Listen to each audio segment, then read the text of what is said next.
So anyway, what we did was, the Vice Chancellor told me that we're an institution of eminence and we can do all kinds of things. And because of that, what you're going to see here is going to be okay. Is actually going to be a school which is very, very unlike, and whether it's the programs and I'm just not going to talk about one program. I'm going to talk about multiple programs, and all of them are very different from anything else that is in this country right now, right? The good thing is that now it's not. I mean, when I started talking to students such as yourselves and parents 5 years ago,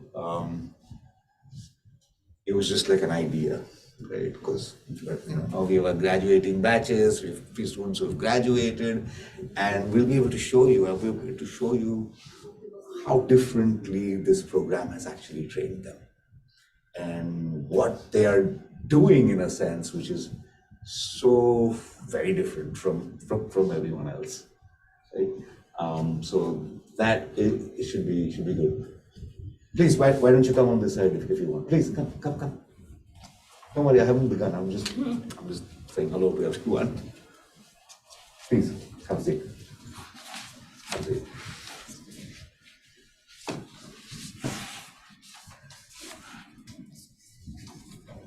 Right, we just give it a couple of more minutes. I don't know. Azad, let me know when we can.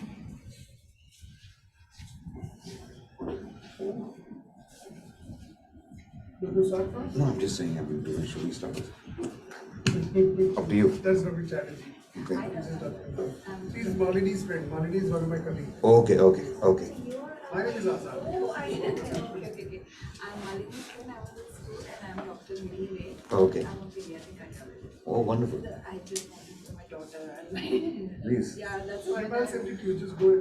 Please. Do you have my number? Yeah.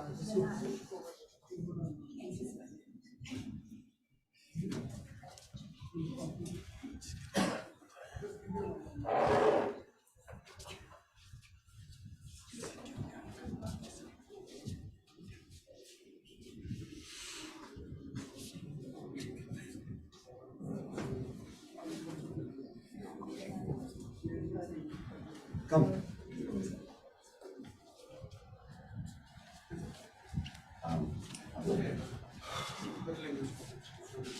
Come. Why don't you come a little bit more this side if you can? Yeah. Come. Hello.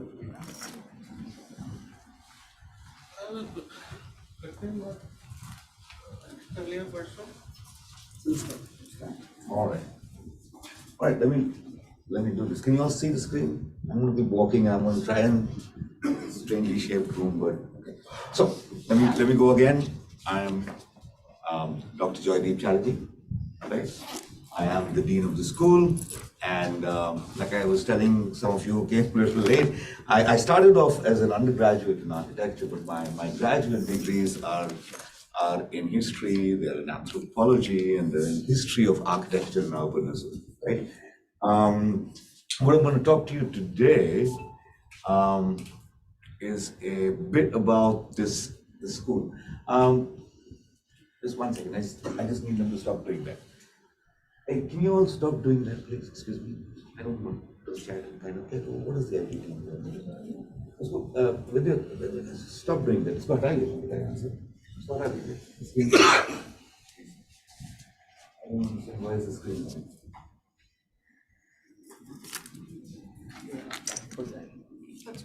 Right, thank you. All right, so what we're going to do today, I'm going to try and take you through these. I just gave a little bit of a spiel that JSA started off as a very, very different school of architecture. In fact, we don't even want to call ourselves the School of Architecture. We wanted to call ourselves the School of Built Environment. But Raj, in his wisdom, our Vice Chancellor said, Joydeep, nobody's going to understand that term in India. Why don't you keep calling it the School of Architecture and do what you are trying to do? I said, fine. So why did we call it the School of Built Environment? Is basically, you see, one of the things that, when I living abroad for so long, close to 20 years, doing my PhD there, teaching there, working with other architects, other designers, working with the built environment folks there, and began to realize that being an architect is only a little part of how the built environment is produced. There are those who are actually managers of it. There are those who write policy about it, right? There are those who work as people who are criticizing it, who are producing literature about it. There are those who are working at the level of a discourse on it, right? There are those who are looking at it from the point of sustainability, right? Exclusively. Those who are looking at it from the point of energy. Those who are looking at it from the point of activism, right? There are those who are looking at it at all different scales, from the scale of the pavement to the scale of the planet, right? And why did we in our country for the longest time imagine that one particular degree called Bachelor's of Architecture could handle this? And we couldn't. In fact, so what we ended up doing is creating a situation where we did not have qualified people for this. I'll just give you some numbers to help you understand the enormity of the task that is at hand. If we are to talk of ourselves, and we are constantly beginning to talk of ourselves that we want to be a developed nation, in this area called built environment and infrastructure, we need to invest about $1.575 trillion over the next 5 years. We need to have 40 million jobs. Okay. Let me give you an example. One of the biggest areas of work today is something called municipal waste management. Municipal and solid waste management. We are the third largest producer in the world of this. And do you have any idea how many companies in this country are actually working on this area? Just remember, there are never any wrong answers or when I ask a question. I don't expect you to know. But how many? Why don't you give a guess? How many companies do you think are working in this area? You have amplified by it by a magnitude of 5. It's about 3 to 4. That's it. Do you know how much of revenue, this is one of the companies that's working in Greater Noida and Noida, right? Out of a 1 square block, right, which is in Noida, how much of revenue is generated out of waste management? As profit, about 4 lakh rupees. Nobody's doing this work in our country because we haven't even talked about all of these things in our country. Okay? What we've gone is we've produced one kind of a program called BARC, and we've had that same syllabus from the 1960s, 1970s till the 2000s. And now 476 schools of architecture in this country are running that same program. Nothing against them. This cannot go on, right? And so when JSA started, it started with the idea of breaking this completely, right? And I'll show you the ways we have broken this and the kind of faculty that one has put together and everything that's happened, right? So, but let's talk about what is it that are there. So there's the BARC program at JSA. There's something called the BA Honors Built Environment Studies program at JSAA.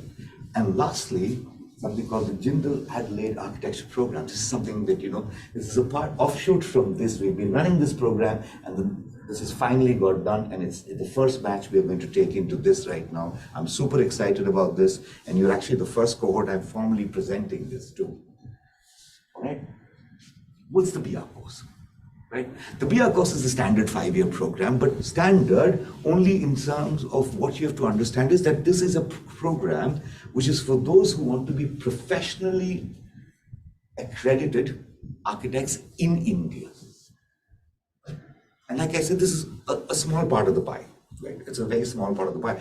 Again, so How many, another question let me ask all of you. In a developed country like the United States of America, what percentage of buildings do you think are actually made by architects?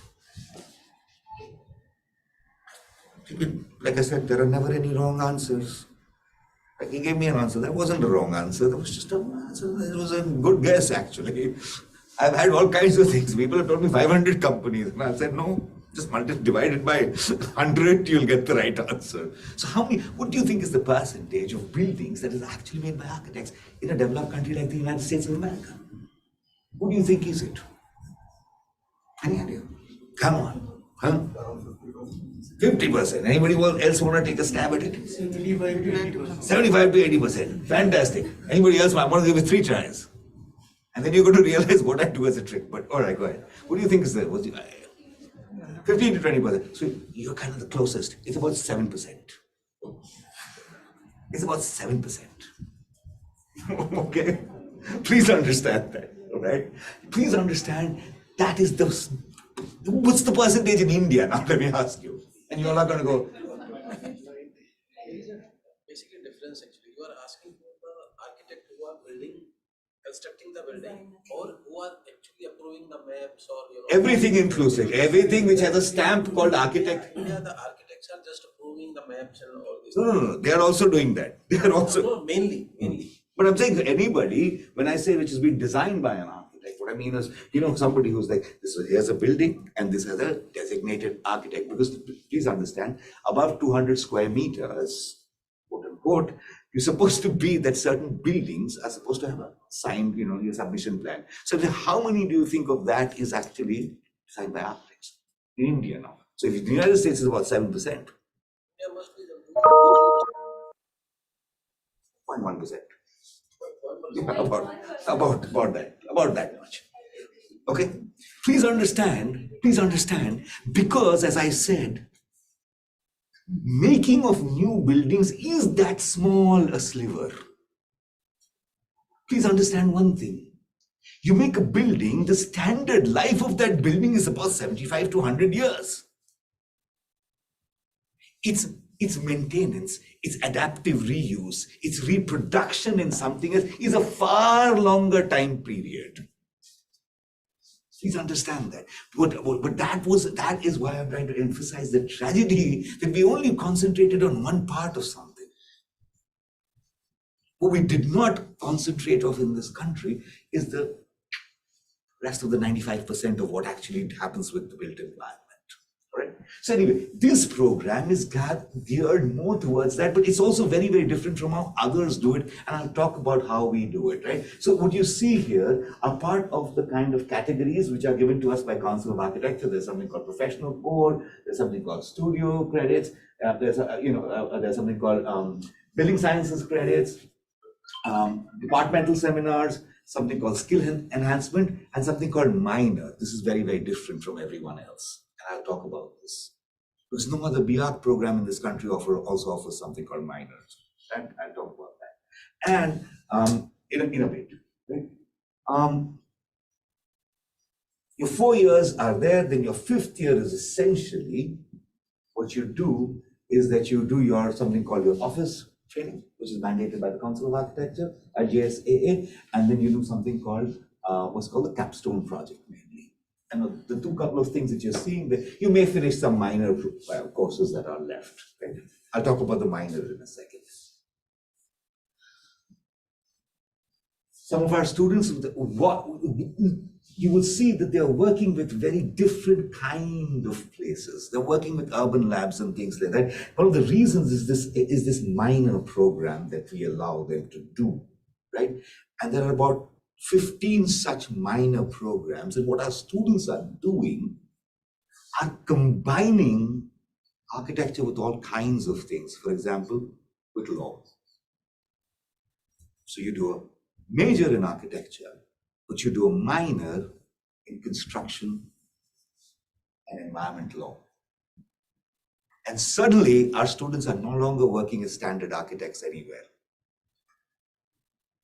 What they're doing is they're going and working at a place like Hyderabad Urban Labs, right? And working in a much larger place to think over how to redo systems of sustainability, environment at a city level like Hyderabad. So what they're really, so one of the things that we are doing is, remember I kept saying that thing that you're going to go and actually make a building is a very small part of that sliver. Some of our students are combining, the goal is architecture with journalism. Because we have a school of journalism. And they are going and writing about buildings. They're getting into a production of discourse about architecture. Aditi, for example, is doing her architecture and combining it with an interiors minor and working as something else completely. What it is doing, I have tons and tons of it. I have somebody called Aditya, a student, who is again combining architecture with a minor in environment and sustainability.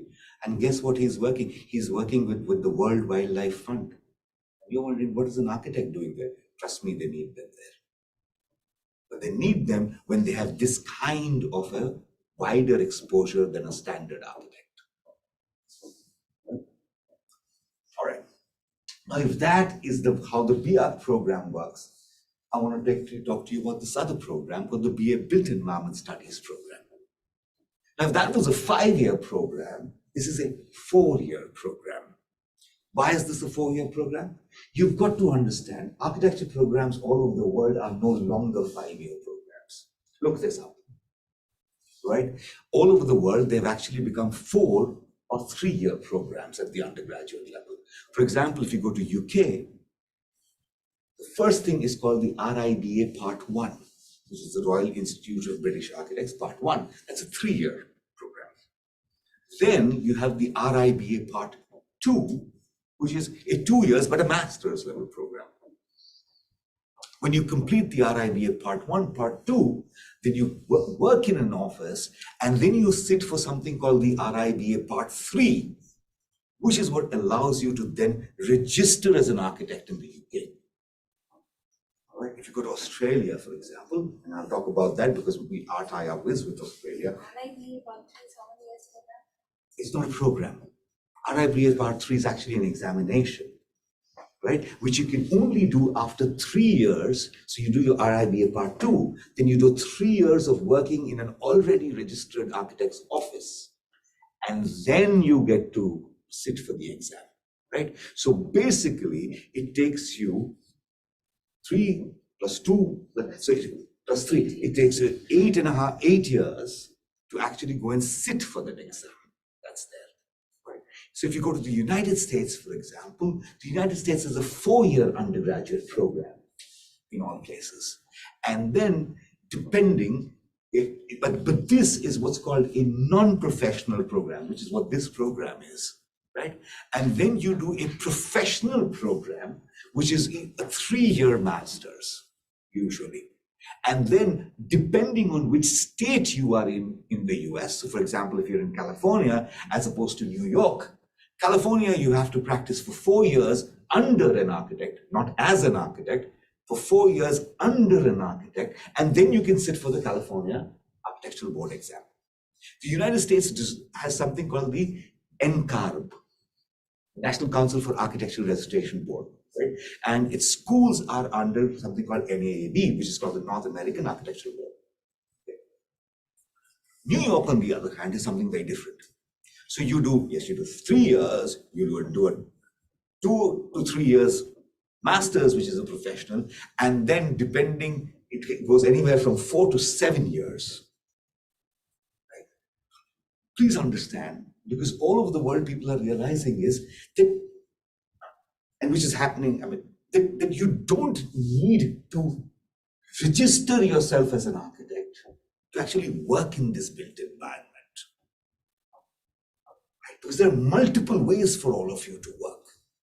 This program, in a certain sense, is geared towards creating that kind of a situation in India, because going ahead, let me tell you, India is also now shifting to a system where everything is going to be a 4-year and you're not going to get to register directly. Like India is one of the very few countries where actually there is no control on registration, which is one of the reasons, I'm sorry to say, we have completely casualized what the profession has done in this country, because we've not had an examination. Our council has had an examination, chartered accountant has had an examination, everybody has it. Architecture has never had an examination. Everybody has an examination, madam. And that's why the profession has been in the state that it has been. Right? It's a tragedy. Now, slowly, however, this thing is shifting. Now, what we have done is created this very forward-looking program for something like this. Now, let me tell you what this program is, right? So what you see here are general studies. It's got 5 categories. You can keep looking at that. It's got a skills category in which you take courses. It's got what I call your pathway seminars, right? So you say, I'm going to do an architecture, I'm going to do that architecture. These are pathway seminars, right? And then you have your projects that you do, right? Because all the work is very project oriented, right? And then here too, you have a capstone and you have a minor. Right? Let me show you an example of a student who went through this program. Right? His name is Aryant Sharma. Aryant came to us and he started off, he said he started this program. He said, I'm interested, but I really don't want to go become a practice architect. I'm very interested in working in the built environment area, right? He came from a background, right? So he started and he joined us in the BA Built Environment Studies program, and he took the architectural technology track, right? And he did those 4 years. All along because part of it is really, there's a lot of hands-on learning, and I'll talk about all of that. And there's a lot of chances for we have an extremely curated internship process where we have more than 75 to 100 of the top firms across the built environment.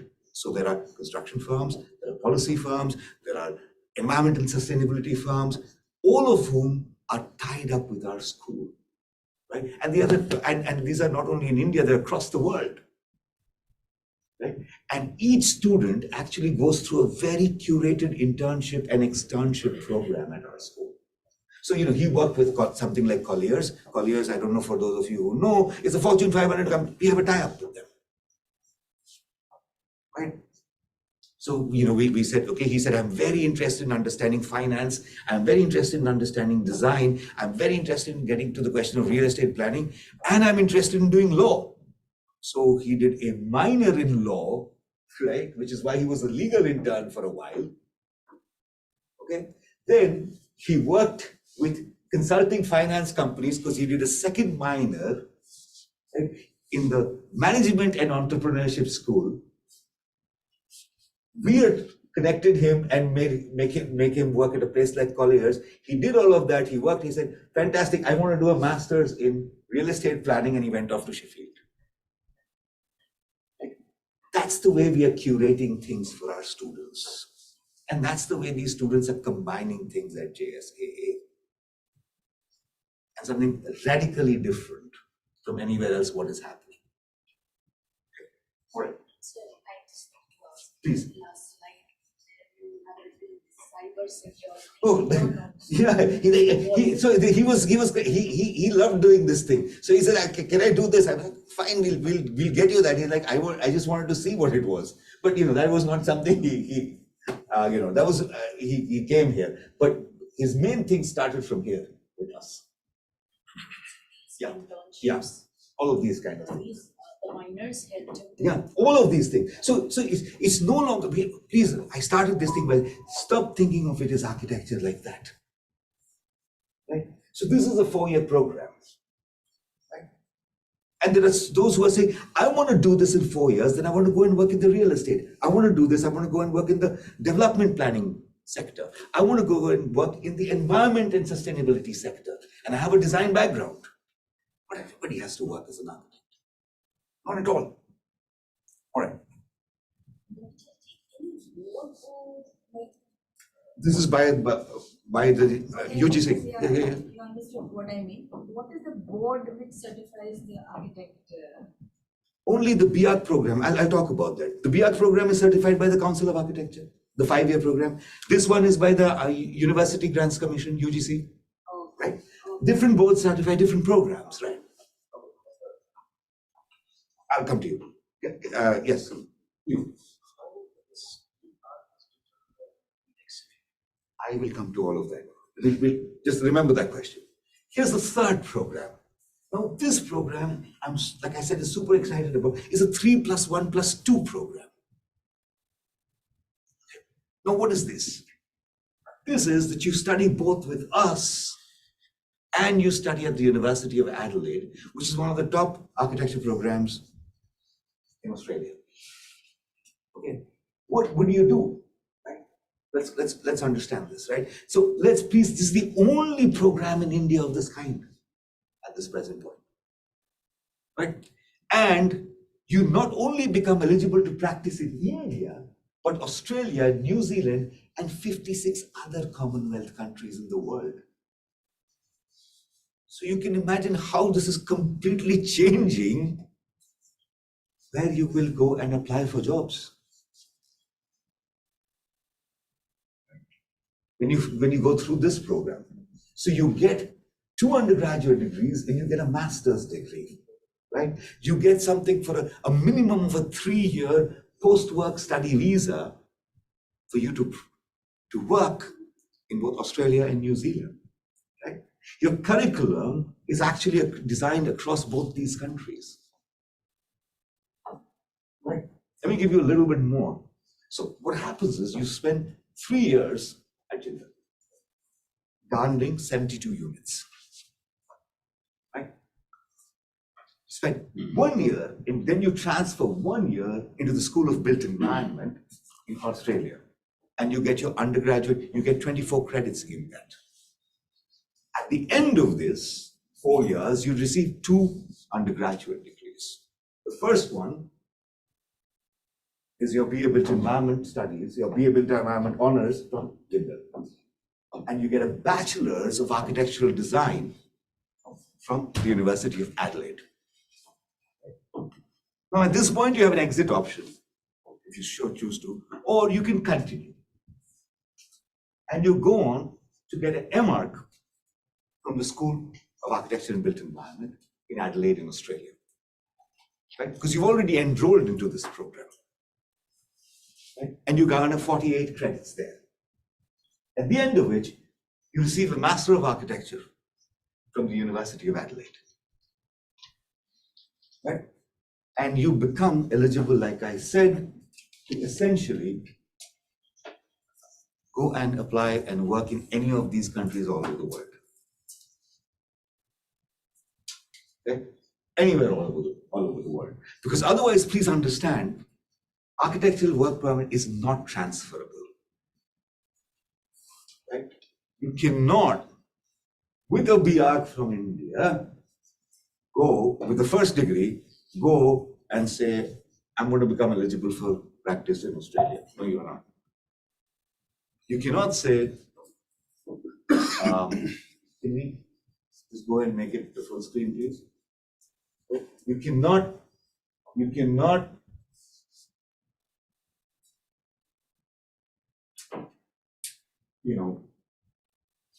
take a degree from India and say, I want to go in Canada. But this one allows you to do that. The reason is you're getting a degree which is part of something called the UIA and the Canberra Accord. Right? What is the UIA? It's the International Union of Architects. India is not a signatory to that. University of Adelaide is a signatory to that. Two queries. One is when you're talking about the exit option after 4 years. Yes. So there's no in case if the person comes back to India. Yes. So how the person will be generated in terms of the practice? The Bachelor's of Architectural Design from University of Adelaide is accepted in India, very interestingly. Yeah. I'll show you with okay. So here's the interesting thing. In that case, the 3-year program, you get a degree from JS. You get the 3 year, so you have to do all 4 years. You have to do the 4 years. You cannot get it with the 3 years, right? So For this 4 So you will do the 3 years here, and then you'll do the 4th year there, and then you will get the 2 degrees. That's You will be eligible. That is mandatory. I cannot leave after 3. After 3 years, if you leave, you'll get a simple bachelor of built environment studies, but that will not make you eligible for registration even in India. So this complete 4 The years. 4 years is required. The 3 years here and the 1 year there. So I can work as architect in India. You can come back and register as an architect in India Under the COA. under the Council of Architecture. Under the Council of Architecture. But you cannot, however, then register in the other countries. Remember that.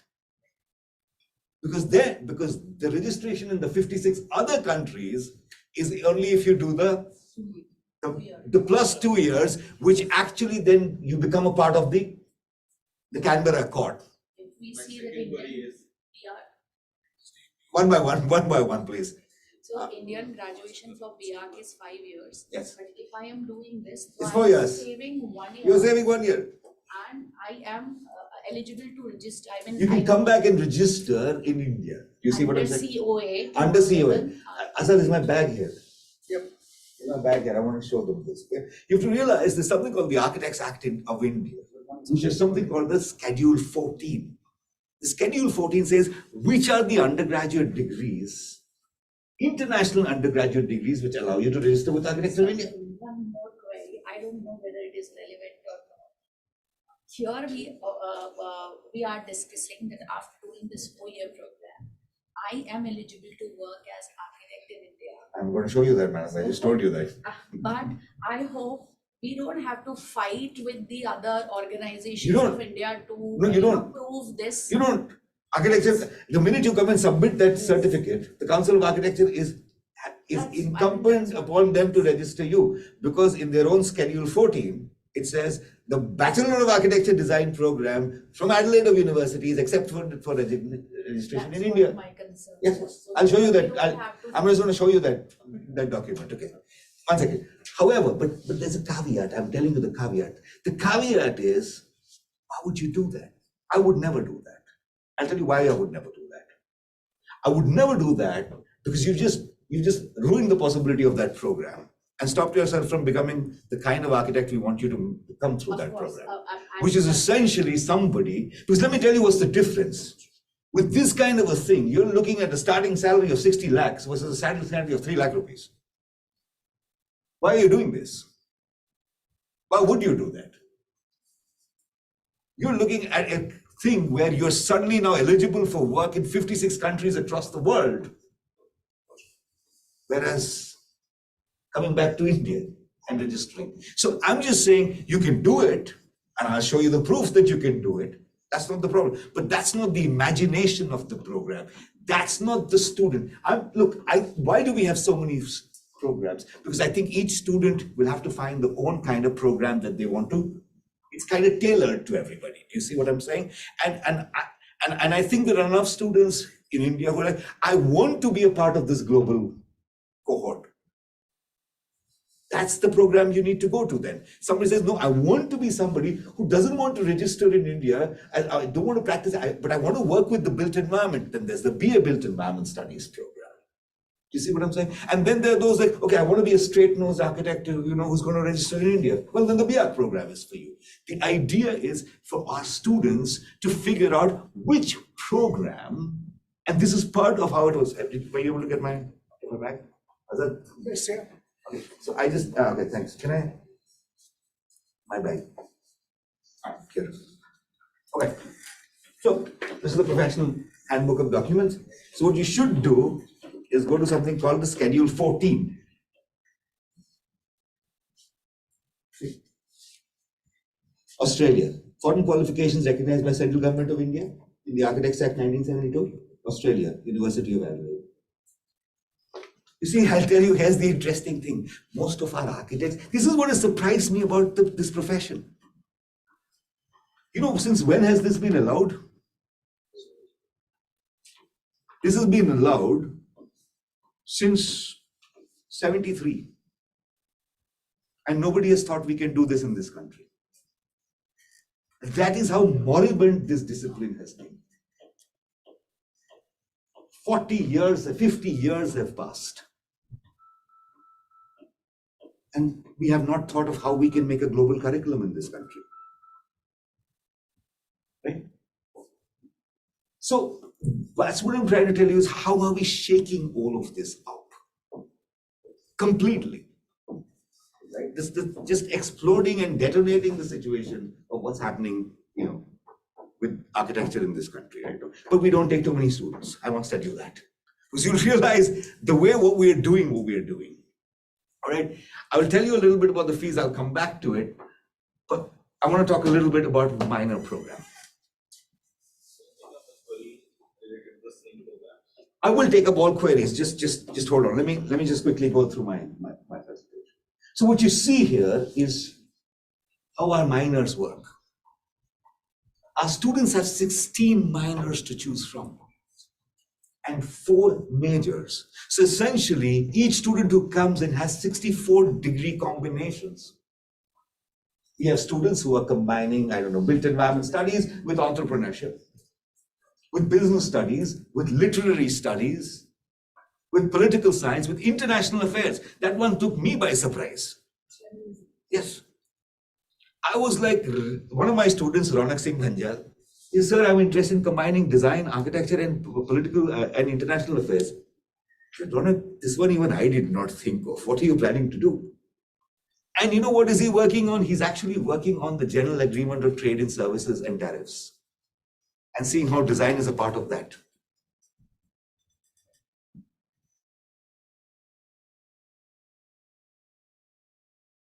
The architectural firms, but with the government of India at a policy level, and saying, how can we talk about design?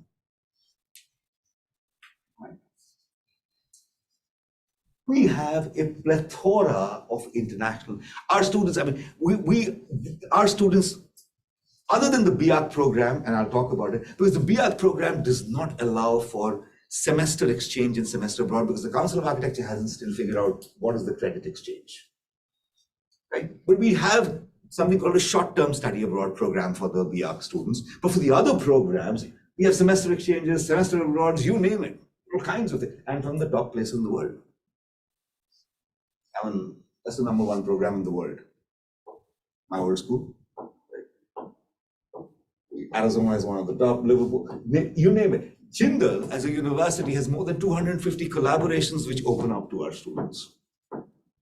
And these are not only in their major area of study, but also in their minor area of study. Right? My faculty. Somebody always asks me, what's the most important thing when you choose a college? I say faculty, faculty, faculty. I'm going to let them speak for themselves because they come from the top universities in the world. There's Cornell, there's Harvard, there's Heidelberg, right? There's Politecnico di Milano, there's Max Planck. You will not find this, I'm sorry, in any school of design or architecture in this country. You can go looking. Right? Because the way we are doing things, it is basically, this is the kind of faculty you will find at the top universities in the world. So the idea is, a lot of, all my friends, all people have known, UPenn, these are the top 10 schools. Right? That's where they're all from. All right. Research. In the last 4 or 5 years, what do I say? All of this is getting recognized. We're just working, we are just working with NIUA, with Professor Zaimal Bani, that's me. Our students are working on this, looking at the redesigning of toilets for women and girl children for all over the country. We're working with NIUA. This is more than we are advising the government. I'm just giving you some examples of the kind of projects. We're working with conservation areas. Again, policy changing. We're doing a huge conference that's going to come up in September with the Austrian embassy, with the European Union. All of this, our students are a part of. That's air quality monitoring across India project. We're working with TRIP, we're working with IIT. And this is our recent, we just won the biggest grant of any architecture school ever in this country, 1.6 million US dollars on smart cities. It was the biggest grant ever, right? To any school of architecture in this country, from the Volkswagen Foundation. This is last week. This is the kind of faculty that you all will study with. This is the kind of projects you all will work with. This is very different from anywhere else what's happening, right? I was talking about our industry partners. They're from all over the world, all kinds of disciplines. They're from Korea, from India, from US, all of them with whom we have it's called a memorandum of understanding, because we do many interesting things with them. We not only have this very curated internship process, but we have something called an externship process. Let me tell you what that is. Basically, all of these and many, many firms, every time they have any project which they require some work, they actually bring it to our students. And while our students are at school, they work on these projects with these companies. And instead of getting paid, what they get is credits. That's an externship phenomenon, right? So a company will come and say, let's say something like Stir, right? Or let's say Humankind, or Atto, whoever, right? Who would come and they will say, all right, so there's a company called Destinopedia or WWF. Destinopedia recently was working with us on a project. They said, we need to work. So Destinopedia is an Australia-based company which is creating customized travel experiences for people all over the world. Okay, so they came to our school and said, all right, what we want to do is figure out what is the basic kind of an accommodation that people like to have when they go on certain kind of travel, depending on the kind of budget that they have. So, and they said, we need people to work on this project. There's about 600 hours of work on this project, right? And we need people to come and work on this project with us. So how does this work? 15 hours of work constitutes 1 credit in our school, in this system, right? So that means obviously we had 40 credits to offer. We said, all right, we can give 10 students 4 credits each. So each student will work for 60 hours on this project. So Destinopedia then gives, so this is how it works, right? They will appoint somebody from the company then who will do this with the students. And while they are in school, our students will work. So externship is when you are working, when your semester is going on, right? All of these companies are coming to you and you're working on live projects constantly. Sometimes what happens is an externship then also becomes an internship.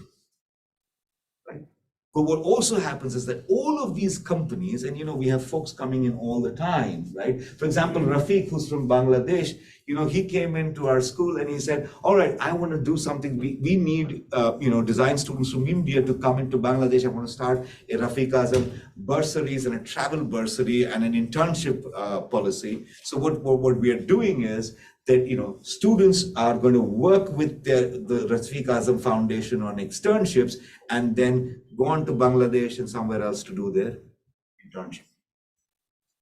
Right? So this is how it works across multiple firms, and all of these are very, very carefully curated depending on what. So if a student comes to us and says, you know what, I am actually doing my minor in environment, or I am doing my minor in business, then like, okay, so you do this, but go and work with somebody like Vijay. And Vijay is the person who's responsible behind the Gurgaon revitalization of Gurgaon project, the Aravallis project. I don't know if you know about that, any of you. So he's the person behind that. Right? What we do is be careful. He's not an architect. Right? We carefully curate all of these experiences for our students, right? And that's why I give you Aryan's example, right? So we'll get you something in finance, we'll get you something in law, we'll get you something in real estate, and then finally, you go and figure out what is it that you're doing. It's very, very curated. right? I'm going to leave you with this last slide in a certain sense, which is give you, it's just kind of a snapshot of the comparison between the programs, right? And I can take questions and things now, right? So anything you want to ask me, everything is fair game. There are no wrong questions. Whatever you want to know. Yes, please. My query is, again, back to the same program with 3+1+2. Yes. So my understanding is if somebody has done, let's say, PR from India. And This is a 5-year program. 5-year program. Right. And if you want to do an MR, let's say from Singapore, one of the person I know, she is doing, Right. which is a 1-year course. Right. She has done 2 years of work here, and then she is doing the 1 year of MR there. Right. Which takes the total of 6 years from a study perspective. Right. Now, how different is this particular program with 3+1+2? So standard MR programs are not actually 1 year, they're 2 years. Right? Standard MR programs are always 2 years. The 1-year programs, essentially mine, I think, quite honestly, right? They are not professional programs, right? They will not make her or him, I don't know, eligible for practice or anything in Singapore. Ever. Choice will be mostly to come back to India or work as an unregistered architect in that place. If she wants to do a registered, it will be something else. So actually, usually, so for example, in the that's why I give you US, Australia examples. The registration MArch programs are different. They are either 2 or 3 years, depending what your undergraduate has been.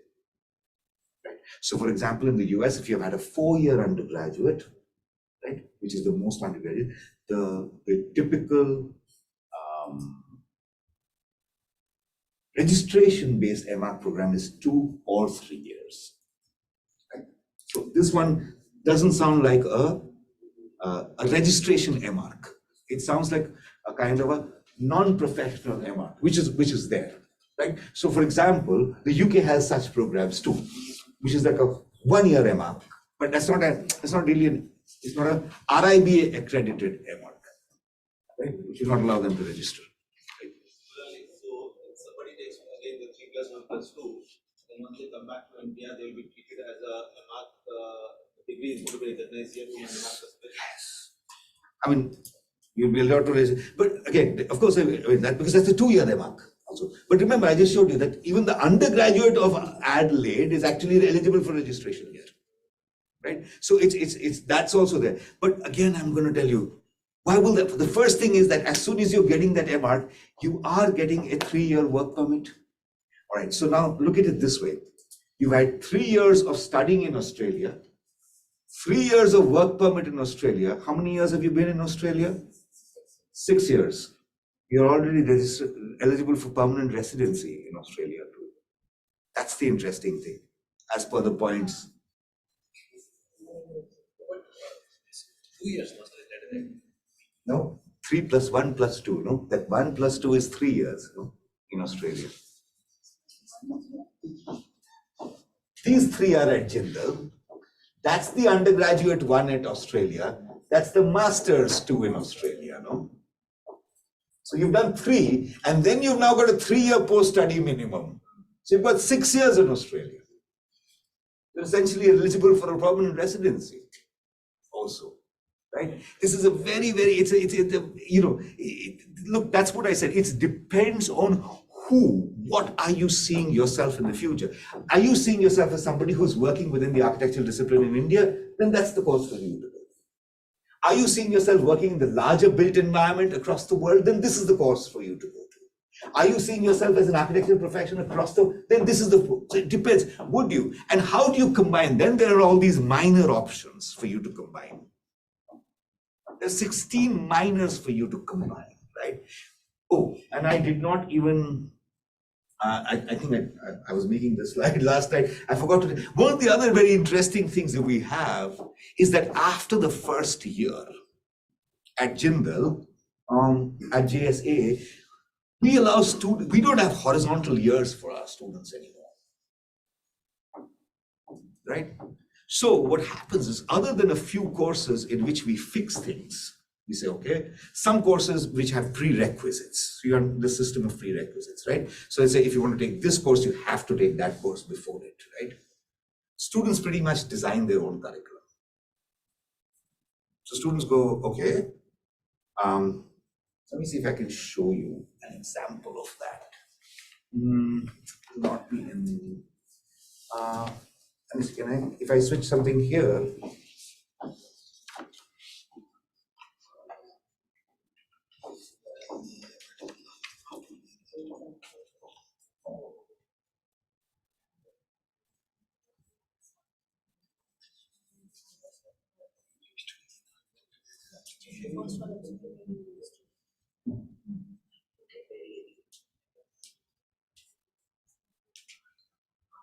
all right. Let's say, So visible on the screen. is it? It's not visible on the screen. We have to share it again.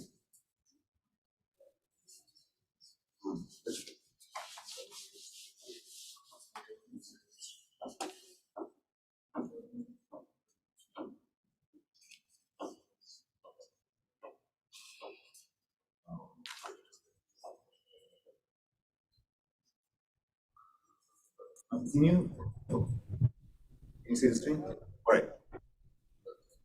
All right. Now, I don't know if you can see the screen. So every student, when they come into JSAA,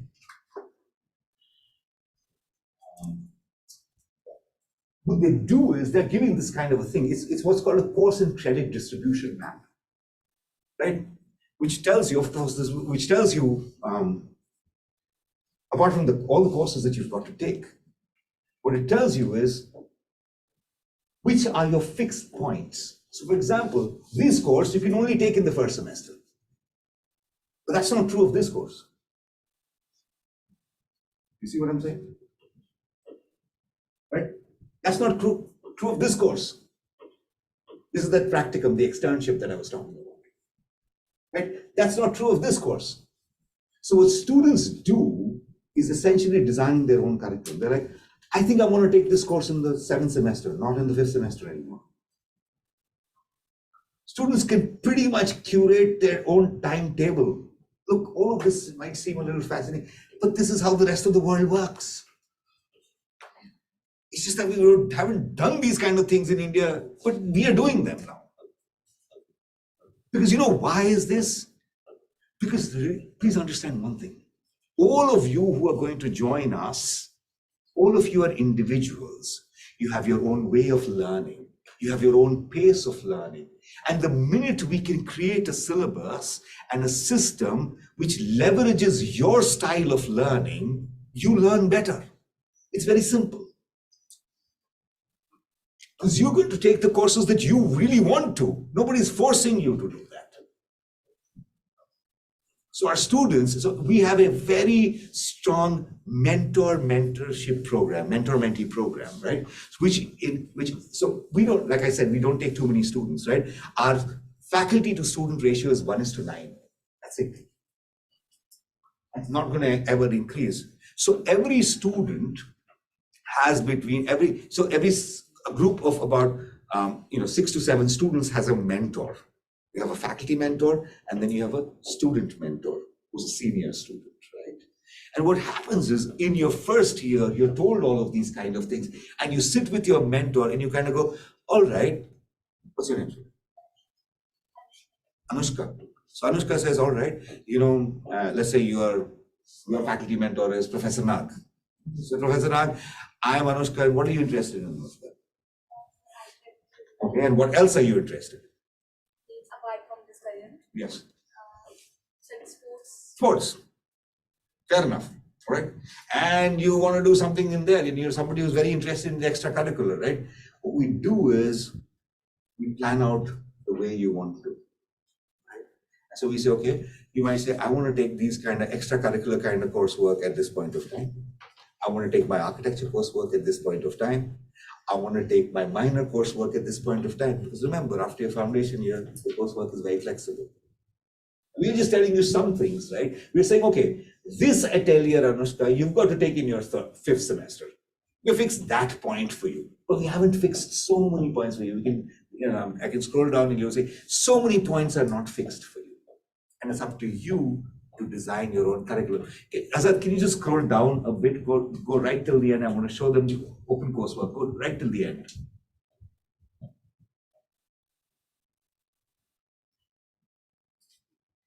Yeah, stay there. Right.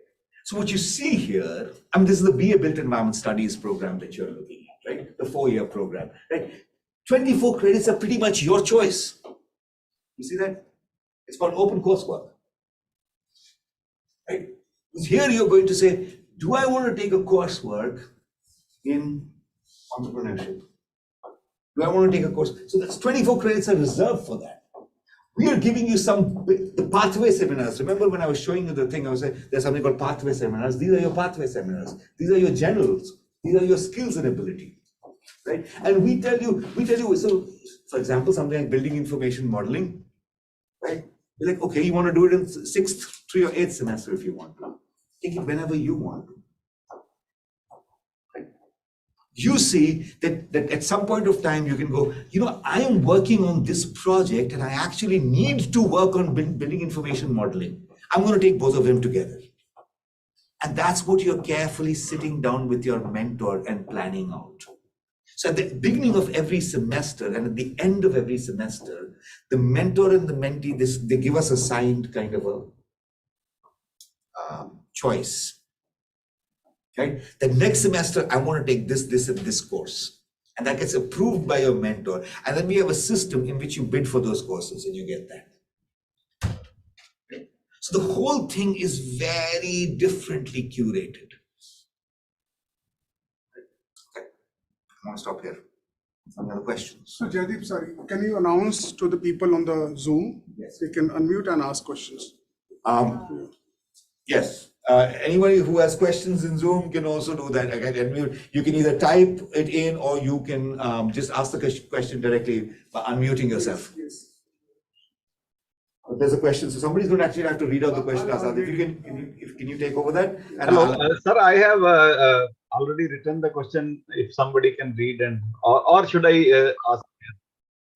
We'll try to read it out if we can. And if you want to speak it out, you can too. That's fine. That's fine. Sir, suppose because my son is already studying in USA and your curriculum is well as the other countries like USA is doing, we have the option for selecting the course in any semester, which you have told. Yes. But my one question is, can my kid apply in some other college in USA or Europe after graduating from Jindal University? Yes. Then after 3 years or 4 years, when will she be eligible? 4 years. It's always 4 years. Please understand. That's why the Indian government also is shifting now to a 12+4. Why is the reason? You know what used to happen earlier was this. Most of the places in the world, the undergraduate curriculum was a 4-year curriculum. India was one of the very few places which had a 3-year undergraduate and an honors which was given. Students from India used to always be at a disadvantage. They had to do what's called a bridge course when they went. Right? So that's why. Why is there a FYUP, the 4-year undergraduate curriculum program? The shift is, we like to do things at our own pace, right? We love that in this country. But the fact of the matter is, we should have done this a long ago. Because that's how the rest of the world works. Please understand, engineering programs are 4-year programs. The world over. All programs are 4-year programs. There are no 5-year or 3-year programs anymore. This is an arcane kind of a system. Thank God we are changing it now, right? What I'm trying to tell you is we've already done all of this at JSA. Please understand, when you look at something called the NAP, which is the National Education Policy, you all would hear things like CBC, choice-based curriculum. We've been doing this for the last. You please understand this. Basically, a lot of the things that have come up now have already happened at Jindal. Jindal is an IOE. What is an IOE? It's an institution of eminence. I don't know if all of you know of this category that's there given by the Indian government. Part of it was that there were these colleges which were given the mandate to create this kind of very cutting edge global coursework. Now this is going to be slowly translated as far as possible to other places. It's a little eerie seeing myself on the screen, but fine, I'll take it. To other courses, right, which are there. In fact, very soon, those of you who are still interested in the 5-year BR program are going to realize that the Council of Architecture is also changing, right? Because slowly, these guys, after 50 years of, this is the 50th year of the Architects Act, came out in 1972. Right? They are realizing that the rest of the world doesn't have a 5-year program in architecture anymore. Right?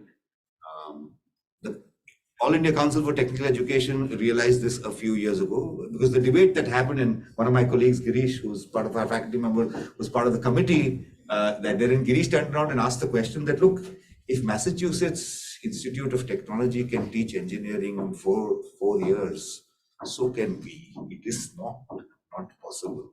Right? You know, the problem is the way we have designed syllabi in this country. We think that we have to, we design syllabi in an additive manner. So today the syllabi that exists in engineering still teaches people what was happening in the 18th century, and then we'll teach them what is happening today. That's not the way to do this.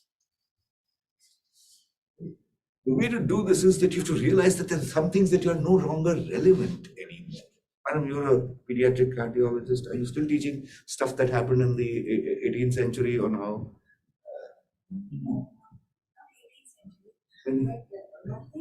Just very small. It's very important to be. You have to have your basics. So it is very important to have clinics, and then you can. The world is at your feet. That's what I'm saying. But you don't need to. You don't need to. You are not going to teach the geocentric theory of the world anymore. You are going to stick to the heliocentric theory, which is the Copernican shift that happened in the 15th century. You understand what I'm saying? Yeah. Right? I'm a historian, so trust me. I'm a historian who's telling you. Right? Right? So the problem is, the problem is this, right? The problem is we don't know. You see, let me tell you one more thing. All of you who are young know something called ChatGPT. Maybe the others also know this now. Something called ChatGPT, right? You know something called ChatGPT? Basically, it has made most of what you think is design already obsolete. This year, we did a workshop completely to say why are we so scared of it? Let's just use ChatGPT to see how design has to transform itself. You cannot say that we will, you know, it's the ostrich phenomenon. We will dig ourselves into the hole into the ground and say, no, nothing has changed. It's changed completely. Because today, you can give a prompt and say, create this kind of a building 3D for me. And there are AI softwares which will do it for you. So then, how does the role of the designer change? That's the question of today and tomorrow, no? Please understand, I used to always start this presentation with a quote that I'd read in the New York Times a couple of years ago. The New York Times said this. He said, you know here's the thing. Our children, and all our children, will be working on projects that they have no idea, that we have no idea about, using tools that we have no idea about. So if we are training them for what's happening today, they're already obsolete. You're completely obsolete if I'm training you for what's happening today. I cannot. Last question. Third question, as you would have realized. Who do you think is the industry that is hiring built environment designers the most? The kind of people I talked about who are designing, working with the, which industry do you think is hiring them the most? Remember, there are no wrong answers. You can say anything you want to. I didn't say there are wrong. I just said it's a trick question. So the trick question you should say is, okay, having seen what Joydeep has been going on saying, it's definitely not the construction industry. Let's get the trick out of the way. What is it then? Is it the waste management industry? I think it's I wish it was. What do you think is it? You're close. You're warm. What else is it? Gaming industry. Right? It's okay. It's the gaming and immersive design industry. Should have been. Please understand, because guess what? Everything that you're doing in the digital realm, the metaverse, etc., it has to be located somewhere. Some rules have to apply to it. It has to be located in a city, a place, a building, or something.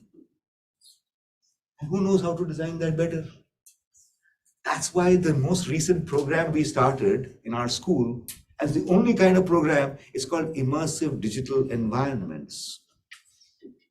It's the only program in India right now. You have to realize most of your work is going to be virtual designing of building. People are buying real estate on, for heaven's sake. You think you're going to manage real estate here? No. You're going to be managing real estate on the net. Please. We have seen a lot of minors in the Yes. programs, and we are talking about AI and the future prospects. So my concern is, Do we have a minor in that? Yes, we do. I did not see AI. That's all the 16 are not there. The immersive digital is the new. Those were just 12 minors. Yes, So it's my there. concern was just how do I connect? We have a major called immersive digital. So obviously, we have a minor called immersive digital.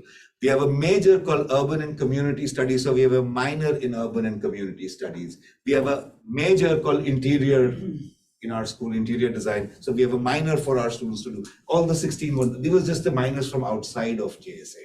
There are 4 minors within JSA that you can also take. Some of the courses are credits, so what do those credits are?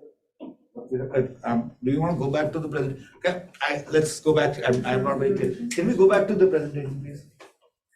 After that, can you also show the slide of the fee structure? I will show you. I was going to at the end of say, all right, as parents, can we go back to the brass tacks and let's talk about the fee structure, right? As parents, can we do that? I said, but let all the students ask the academic questions. I'm very happy all of you are asking me, and then we talk to the parents for the financial questions, right? Sir, Dr. Jindal, Yes.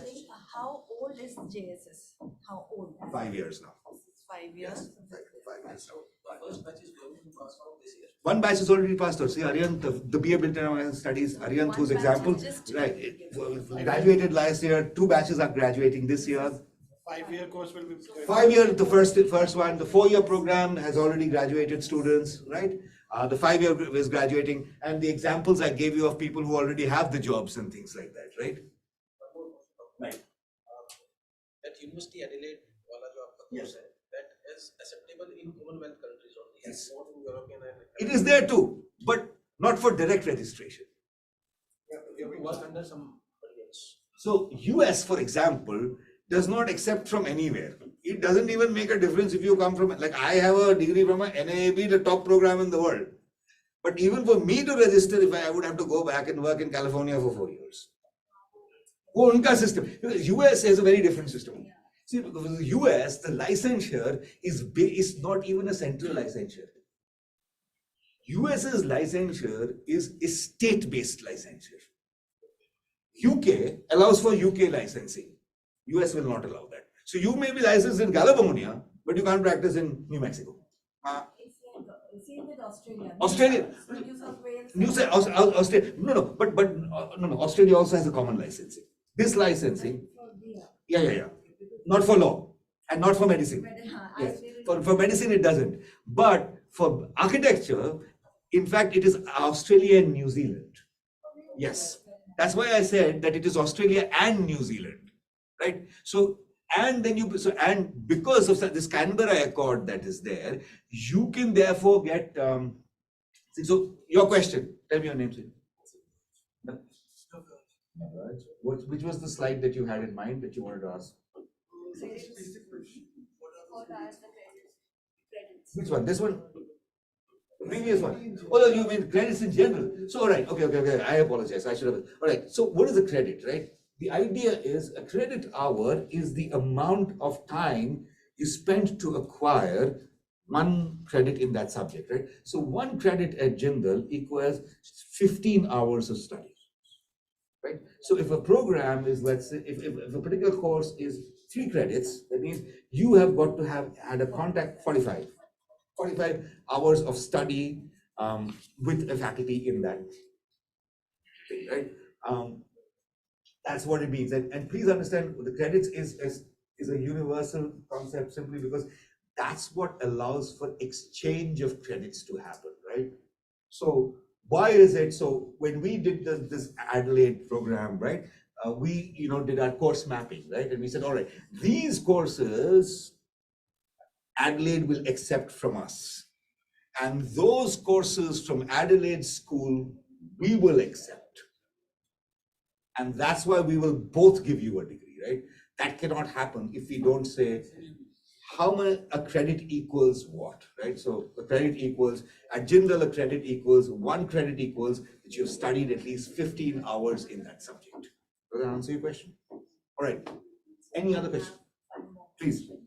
As you told about the exposure in the gaming industry by doing courses in architecture and built environment, so I also need to know some more sectors where we see good prospects for the kind of course which we are offering. All right, So let's it is do not. that. So conservation, digital conservation, that restoration toolbox, for example, right, which we are working on. What is digital conservation? It's basically using technology and rights-based approach in conservation. Huge area of work. Waste management, huge area of work. This is called air quality, urban heat, huge areas of work. Sanitation, wash, that's one of the biggest things. Water, sanitation, hygiene, huge. I mean, I have, if you want, I'll forward you a list of 45 areas. Yes, How's sir, that? I will do that. Yes. I will do that, which tells you what these courses can prepare you Yes. for. And Dr. Chatterjee, that Smart city, okay, something like this. So this award is essentially how smart cities are generating wealth, the study of that. The $1.7 million grant that we've got, right? It's basically to study it across Germany, South Africa, Canada, and India. Right? And that one, yeah. I will come to that. I will come to that. There is tourism, heritage management, very, very important. So all of these, I'll send you this list. Okay. You were okay. So the financials are different for each, but let me try and present the financials for. This is the Adelaide program financials, and you have the financials for the other thing too. I will give it for all of them one by one. This is for the Adelaide program. Right? So 3 years of JG. These are tuition fees that are there for you. Okay. For the BA Built Environment program. So I have one more question which was related to this fee structure. Okay.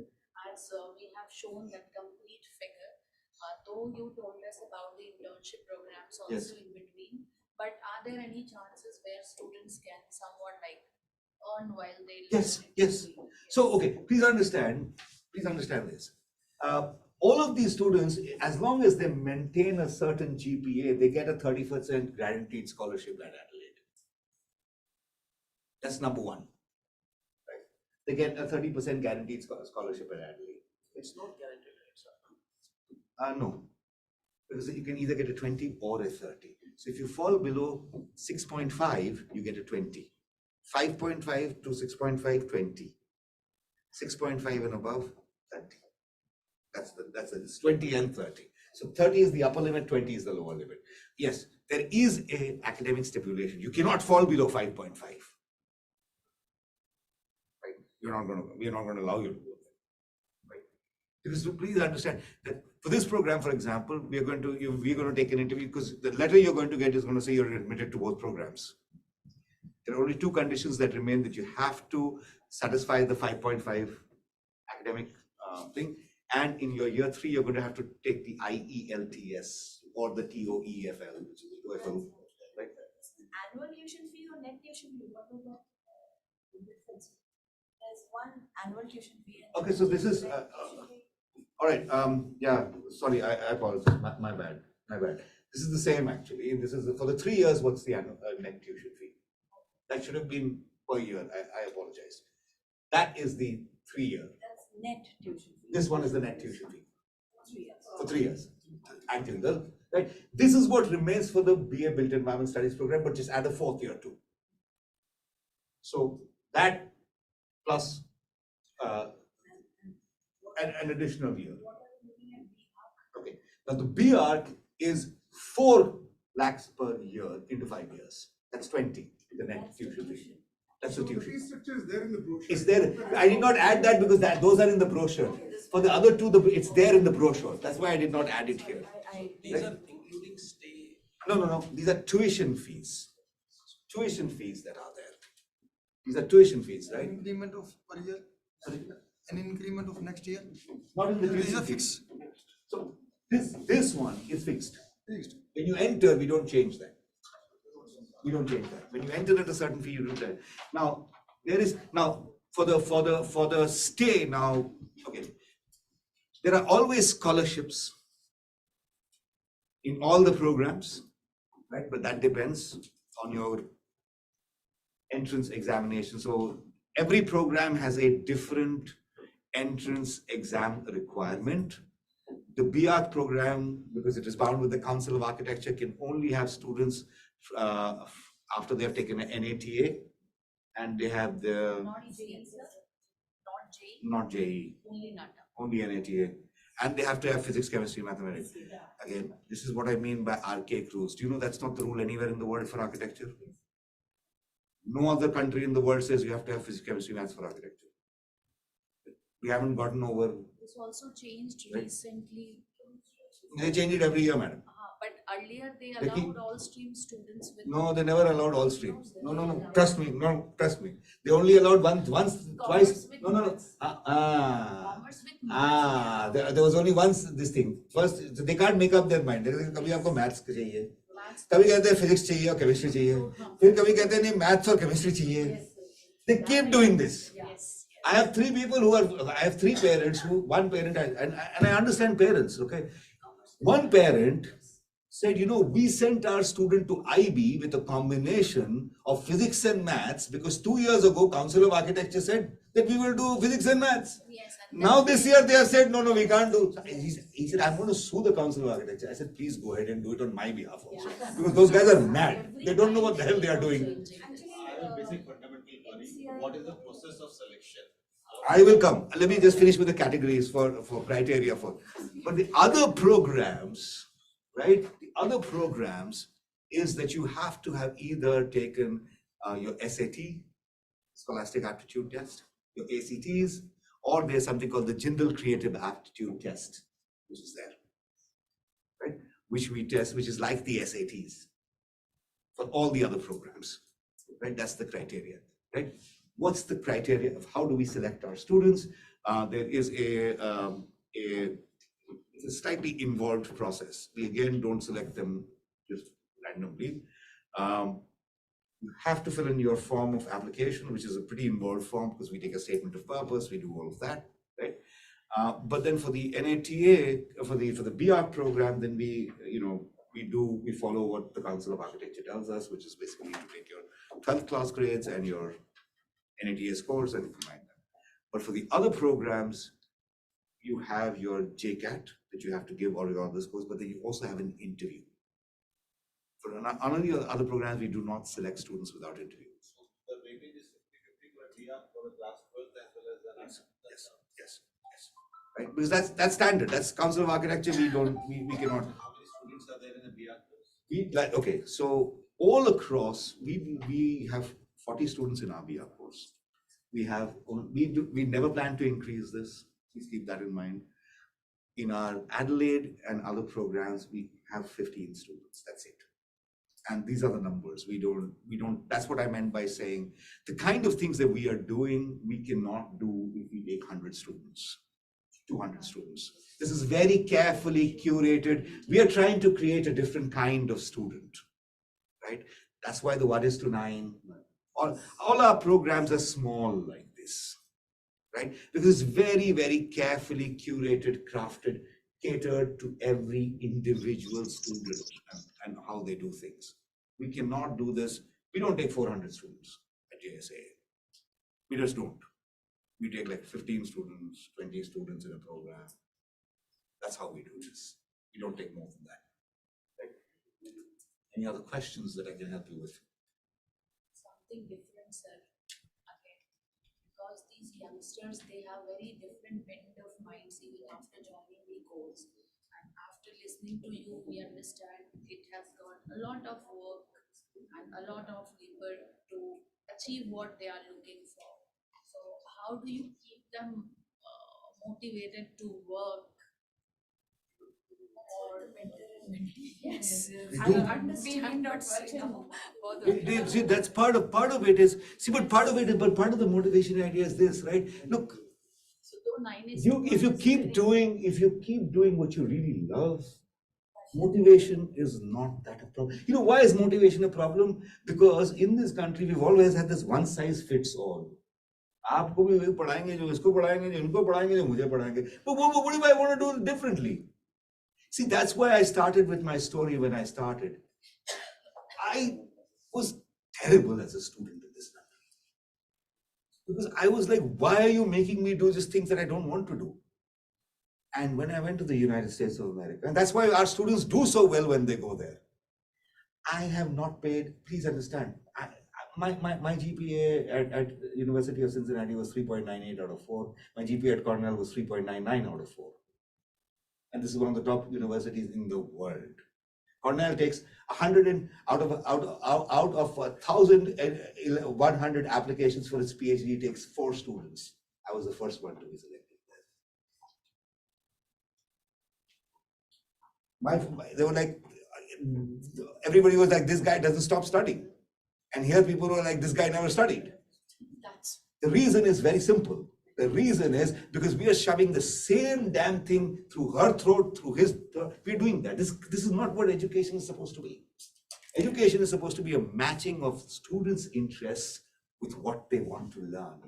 The minute this happy marriage happens, it's fine. I'm not asking her to study anything she doesn't want to. I'm not. So a student says, I am studying what I want to. Why will I not study? So that's the secret to motivation in one line. And we sit with them, we have discussions with them constantly.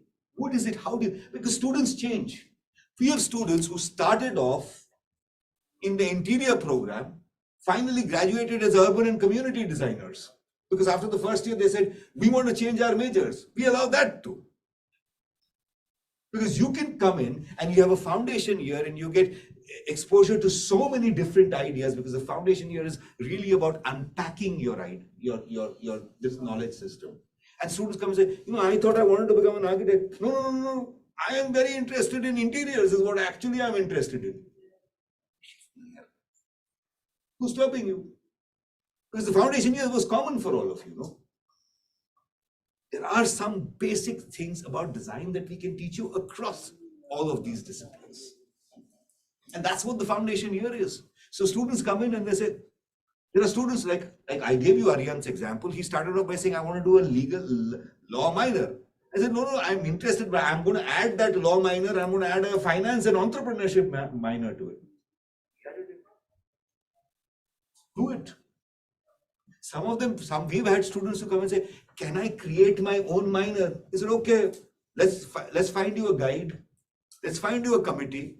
And let's see what kind of a minor you want to create. Somebody says, I want to create film with sustainability. I want to become a development documentary maker. Good. Do it. The point is, what can we give our students that they want to learn? Is the end game, what is our end game here? Is the question we are asking. Teaching them what they want to learn. No? That's it. Motivation is not an issue there. Any other questions? Yes. I wanted to ask, like there is another course which is B planning. So in VR and B planning, which is means it should one of So, here's the interesting thing. The word planning is kind of going out. Yeah, right. But that's why the other program that we have is something called Redesign in Urban and Community and Urban Development. That's a more recent way to think about it. Now, which do you want to do? You don't have to decide right now. Do your foundation and figure out which one you want to do, is what I'm saying. Why? Look, what is this thing that we have to straight jacket and cage everybody? Say, आपको इसमें डाल दिया. देखिए, when the parents group, when we were graduate, हम कहते हैं कि ये physics, chemistry, maths लेना है, science लेना है तो यही लेना है. Thank God, इन लोगों के टाइम पे IB curriculum आया, which said कि अच्छा आप English को mathematics के साथ, history को chemistry के साथ ले सकते हैं. There's no problem in that, no? Has the world gone upside down because that has happened? No. The rest of the human, let me tell you what has been the pitfall of our education system. Today, this VR program that we have started, the immersive digital reality, I'm having to get all my faculty from outside this country. Do you know why? Because AR VR is a field which combines computer science with design, with filmmaking. ये combination ही हमारे देश में नहीं था. So I can't find people who are qualified in this field in this country. I go out, I find many of them because these combinations were allowed there. Medicine with statistics, biostatistics is a big field, no? It was not happening in this country because we never thought we can combine these. It happened there. Why? Because combinations were allowed. Knowledge is fundamentally an allowing of combination of different knowledges to come together. Interdisciplinarity. Now we are beginning to talk about it. But I'm showing you how we are already doing it in JSA.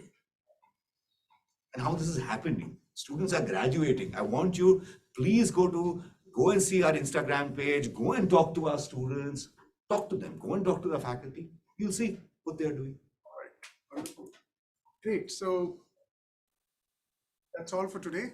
In case you still have questions, we can still have more time. People on the Zoom, maybe you can we can take another few questions if you still have. You can chat or you can just unmute yourself and then we can talk. Or if you want, you can always mail us with any questions that you have. So I'll just send you my email ID. It's there. Already you have received the invitation from my email ID. It's azad@jgu.edu.in. Do you have any questions, sir? Anybody? Sir, please go ahead. Is always for 5 years? Yes. Always for 5 years. As requested earlier, I'll again ask the sectors where we see opportunities for environment studies. Remind me to send her a list of all the 45-50 sectors. Yes, so yes, the VR course in India is always 5 years. Always.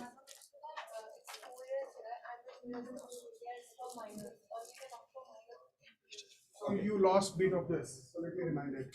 Let me help that. So you study 3 year here. In the 4th year in University of Adelaide, you become undergraduate. You complete your 4-year degree.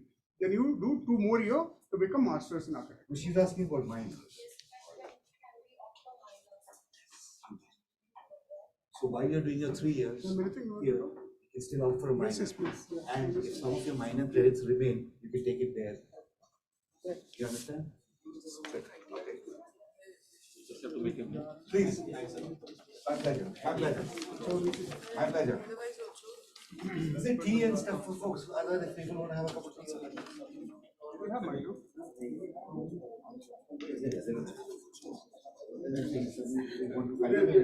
We can continue downstairs for a cup of tea and things like that.